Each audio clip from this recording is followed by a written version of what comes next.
Hi everyone, today we will talk about how to fix or how to solve Messenger filter video call not working iPhone. To know how to fix or how to solve Messenger filter video call not working iPhone, you should just go to settings like this. You will click. After that, in this page, you will go to apps, default apps, app settings.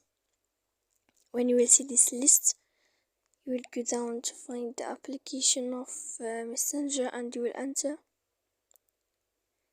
Then in this page you will go to click for stop. After that you will enter to storage. When you will see this page you will click clear cache. Then you will go to click clear data.